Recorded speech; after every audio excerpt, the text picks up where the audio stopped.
ఇంకోటి ఇప్పుడు మామూలుగా మిమ్మల్ని ఏం అడుగుతారు, ఇప్పుడున్న దిల్ రాజు పాత దిల్ రాజుకి ఏం చెప్తాడని అందరూ అడుగుతారు. నేను అడిగేదంటే అప్పుడున్న ఓన్లీ రాజు ఇప్పుడున్న దిల్ రాజుకి ఏం చెప్తాడు? అది 22 years జర్నీ. అంటే అంటే సినిమా అంటే సినిమా నీకు మనకు అండర్ ప్రొడక్షన్లో ఉన్నప్పుడు షూట్ జరుగుతున్నప్పుడు నీకు దుబాయ్లో సాంగ్ చేస్తుంటే సడన్గా బైక్ స్కిడ్ అయ్యి నీ కాలు పైన పడింది. కాలు పైన పడితే మధ్యాహ్నంకి వెళ్ళి షూటింగ్ ఆపేసాం. అది నాకు ఫస్ట్ ఫిలిం. షూటింగ్ ఆపేసిన తర్వాత చిన్న నీకు ఎయిర్లైన్ ఫ్రాక్చర్. వినాయక్ ఇక్కడ ఉన్నాడు, నెక్స్ట్ ఠాగూర్ సినిమాలో బిజీగా ఉన్నాడు. అన్న మీరు వెళ్ళి సాంగ్స్ తీసుకొని రండి అన్నాడు. నీకు ఎయిర్లైన్ ఫ్రాక్చర్ అయ్యి మన హోటల్కి వెళ్ళిన తర్వాత ఇంకా మనం నెక్స్ట్ డే షూటింగ్ చేయడానికి స్కోప్ లేదు, ప్యాకప్, అందరు రిటర్న్ వెళ్ళిపోవాలి. సో అప్పుడు లక్ష్మణ్ అంకులు శిరీష్ అంకులు టెన్షన్లో ఉన్నారు. నేనేమో వెళ్ళిపోయి పడుకొని 4 o'clock లేసేసి శంకర్ మాస్టర్ డోర్ కొట్టి, మాస్టర్ రేపు నైట్ వెళ్ళిపోవాలి, నీకు ఇప్పుడు 2 పాటలలో ఏమేమి బ్యాలెన్స్ ఉన్నాయో ఒక్కసారి లిస్ట్ రాయని 6 గంటల వరకు కూర్చొని ఆయనతో రాపిచ్చి, ఇవి నితిన్ కాలు కింద పెట్టకుండా నువ్వు ఎలా మేనేజ్ చేయగలుగుతావు అంటే శంకరు నేను మళ్ళీ డిఓపిని పిలుచుకొని మేము కూర్చొని డిజైన్ చేసాం.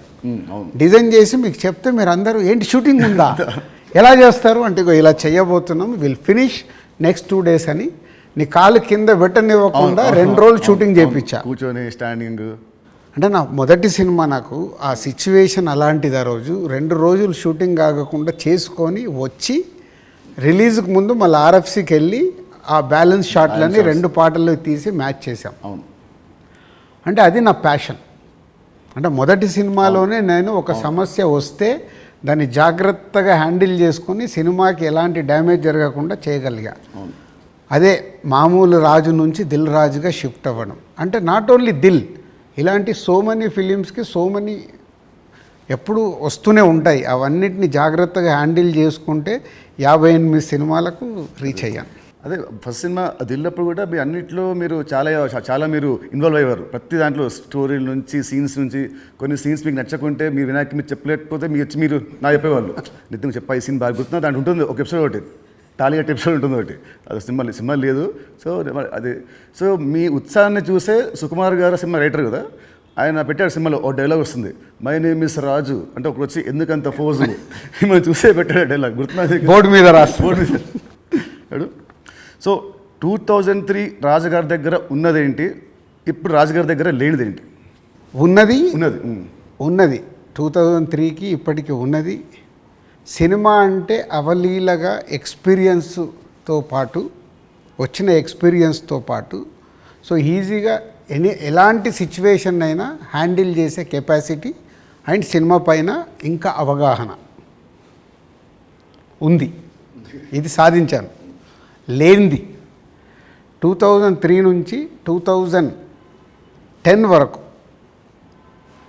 ఒక్కొక్క సినిమా తీస్తూ ఒక్కొక్క కొత్త డైరెక్టర్తో జర్నీ చేస్తూ అద్భుతమైన జాబ్ సాటిస్ఫాక్షన్తో జర్నీ చేశా. 2014 తర్వాత అంటే ఆ పీరియడ్ తర్వాత నంబర్ ఆఫ్ ప్రొడక్షన్స్కు షిఫ్ట్ అయిపోయి సో దాన్ని ఎంజాయ్ చేయలేకపోతున్నా.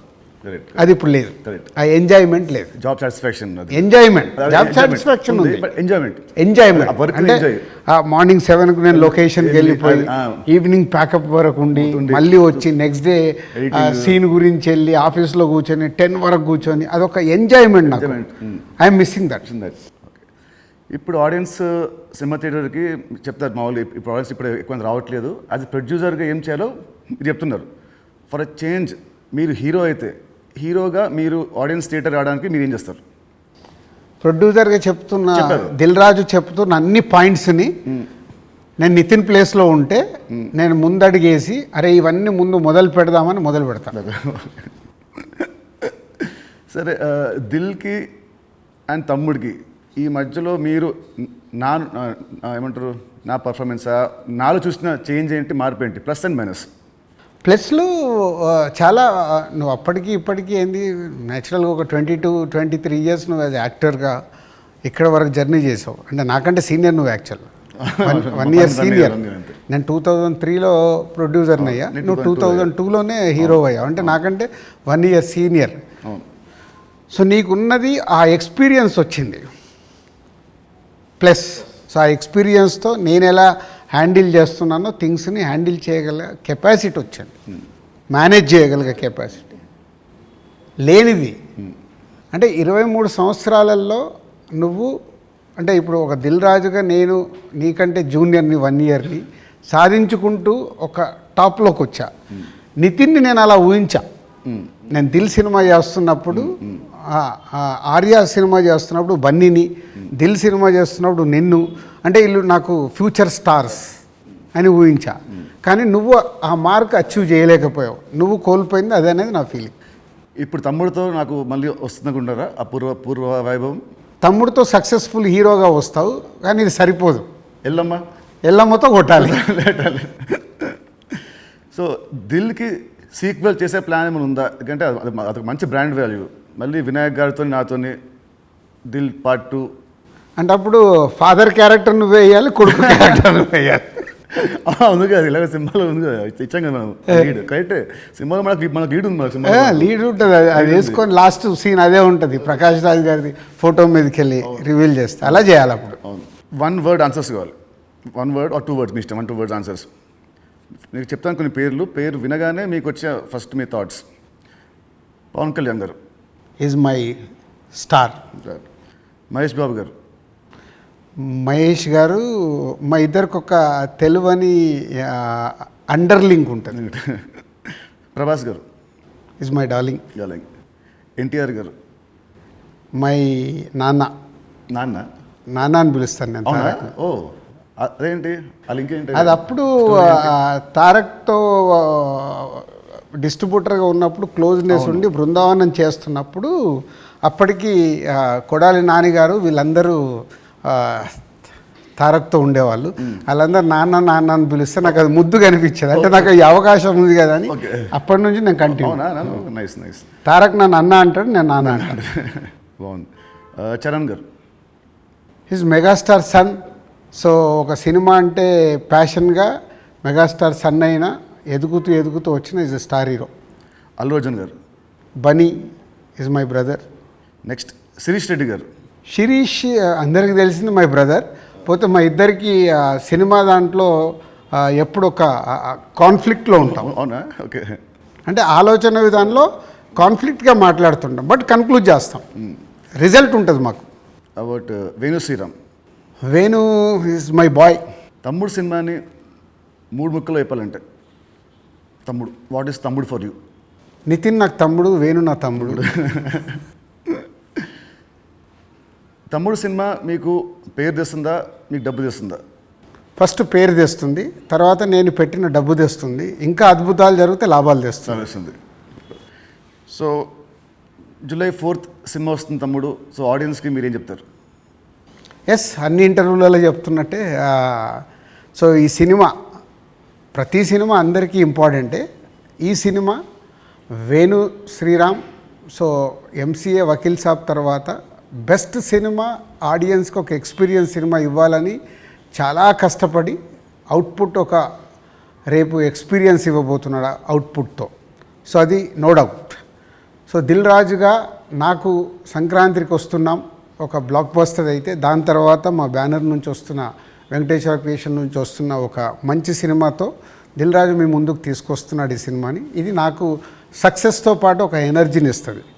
బట్ నితిన్కి ఇది సక్సెస్ చాలా అవసరం. సో ప్రాపర్గా సినిమాని మీకు నచ్చే విధంగా రెడీ చేసి మీకు తీసుకొస్తున్నాం. July 4th మీరు థియేటర్కి రండి, ఫ్యామిలీస్తో వచ్చి మీరు ఎంజాయ్ చేస్తారు సినిమా, అది నా ప్రామిస్. ఎంజాయ్ చేసిన సినిమాని బయటికి వెళ్ళిన తర్వాత మీరే చెప్తారు ఒక వావ్, అంటే నితిన్కి ఒక కొత్త సినిమా, కొత్త అప్రోచ్. ట్రైలర్ కంటే ముందు తమ్ముడు వేరు, ట్రైలర్ వచ్చిన తర్వాత నితిన్తో ఇలా తీశారు ఆ సినిమా అన్నారు, అది ఫస్ట్ పాయింట్. అలాగే తమ్ముడు అని టైటిల్ పెట్టుకొని ఏ సర్టిఫికేట్ తీసుకున్న దిల్ రాజు. సో ఇది సెకండ్ పాయింట్. అంటే థియేటర్ ఎక్స్పీరియన్స్ కోసం కాంప్రమైజ్ అవ్వకుండా ఏ సర్టిఫికేట్ కూడా తీసుకున్నాము. యూఏ సెన్సార్ వాళ్ళు కొంచెం లెంత్ తగ్గించుకొని యూఏ తీసుకోండి అన్న కానీ ఏ సర్టిఫికేట్ తీసుకోవడానికి థియేటర్లో ఎక్స్పీరియన్స్ మిస్ అవ్వకూడదు. ఏదైతే డైరెక్టర్ అనుకున్నాడో, నితిన్ ద్వారా ఏదైతే మీకు అందివ్వాలనుకున్నాడో, నితిన్ చుట్టూ ఒక 5 ఉమెన్ని పెట్టి ఒక కాన్సెప్ట్ ఫిలింగా 80% ఆఫ్ ద ఫిలిం మీకు ఫారెస్ట్లో ఉంటుంది. ఇది 24 అవర్స్లో జరిగే కథ. ఒక ఎక్స్పీరియన్స్ మట్టుకు డెఫినెట్గా ఈ సినిమాతో పొందుతారు. Please come and watch in theatres from July 4th. తమ్ముడు సినిమా ఉంది. తమ్ముడు సినిమా రిలీజ్ కాకముందే మీరు నాకు ఎల్లమ్మ అనే ఒక కథ వినిపించారు. మామూలు ఇండస్ట్రీలో ఉంటుంది, ఈ సినిమా హిట్ అయితే నెక్స్ట్ సినిమా చేస్తాము అని ఉంటుంది. మీకు ఏంటి మళ్ళీ మీ మైండ్ సెట్ ఈ సినిమా రిజల్ట్తో సంబంధం లేకుండా నాతో నెక్స్ట్ సినిమా చేస్తున్నారు, ఇమీడియట్ సినిమా? సేమ్ నాకు సుబ్రహ్మణ్యం ఫర్ సేల్ జరుగుతుంది తేజుతో. అనిల్ రావిపూడి పటాస్ రిలీజ్ అయింది. పిలిచి అనిల్ని సినిమా చేస్తా అన్నప్పుడు సుబ్రహ్మణ్యం ఫర్ సేల్లో ఒక సాంగ్ చూపించి ఈ హీరోతో సినిమా చేద్దామని చెప్పా. అప్పటికే పిల్ల నువ్వు లేని జీవితం చేశాం గీత వాళ్ళతో కలిపి. సో సుబ్రహ్మణ్యం ఫర్ సేల్ సినిమా హిట్ అవ్వబోతుందని నాకు అర్థమైంది. నాకు అర్థమై వైనాట్ అంటే పటాస్ పెద్ద హిట్ అయింది. సుబ్రహ్మణ్యం ఫర్ సేల్ హిట్ అయినప్పుడు వాళ్ళిద్దరు కలిస్తే సుప్రీం అయింది. సో ఇది అలాగే తమ్ముడుతో నితిన్కు మళ్ళీ సక్సెస్ వస్తుంది. బలగంతో ఆల్రెడీ వేణు సక్సెస్ కొట్టాడు. వీళ్ళిద్దరు కలిస్తే ఎల్లమ్మ అద్భుతంగా ఉంటుందని నా విజన్. ఓకే, మీ విజయం మనస్ఫూర్తిగా అవ్వాలని కోరుకుంటున్నాను. Thank you uncle, thank you so much. Thank you.